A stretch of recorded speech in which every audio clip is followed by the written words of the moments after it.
Abassebo tusanyusa obbalaba wano olunaku lwa leero 1 June 2026. Amanya bampita Dr. Moses Byaruhanga nga nze akulira abasawo bonna abakula mu Uganda Police.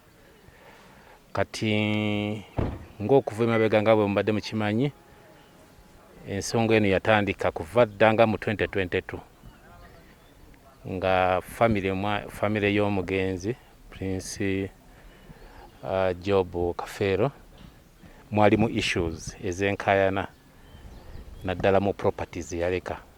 Famire yaleka famire nga nnene, kati netasobola kukikola mulundi luli lwakuba twalema okusisinkana famire yonna ennene okuteesaganya omulimu nga bwe gwandibadde gutambula.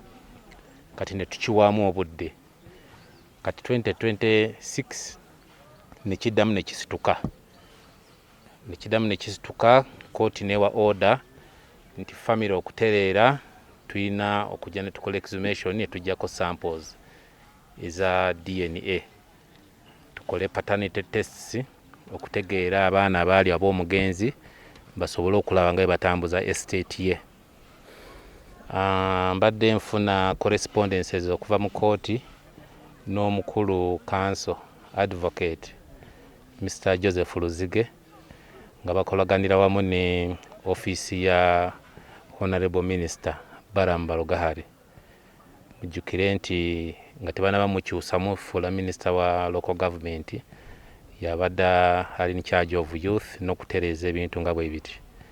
So tumwebaliza ddala omukulu oyo Honorable Balamu akoze omulimu mulungi nnyo okulaba nti asinkana family eno okugezaako ogitereeza ne council nandi wano Mr. Joseph Luzige.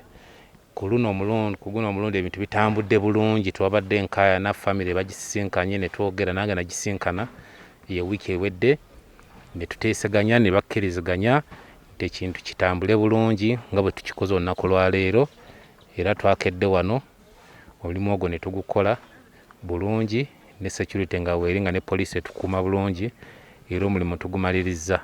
Kati ekigenda okuddako okulaba nti bazzaawo entaana y'omukulu ono nga bwe yali, bamuziika mu kitiibwa ky'amaanyi, era bafunye Rhino Funeral Services ye company egenda okulaba nti ezzaawo bulungi.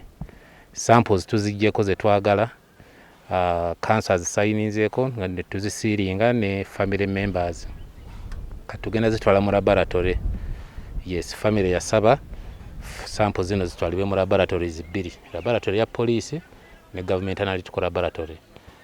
Kakati omuntu yenna anaavaayo ng'agamba nti alina akakwate omugenzi ono mukulu Kafeero ajja kujja mu laboratory bamuggyeko sample bagiraaninga against sample gye tuggyeko, kubanga eno sample gye tuggyeko wano bagenda kukola DNA profile y'omugenzi bakuleetinga data DNA data bank database mu laboratory. Kati omuntu yenna avaayo ne bwe giri ba myaka 5 oba 10, omuntu yenna alivaayo n'agamba nti alina akakwate ku mugenzi ono aba agenda mu laboratory nga baraninga sample ye against profile already eri mu laboratory ne bakakasa nti yes amwena akakwate oba tamwena akakwate.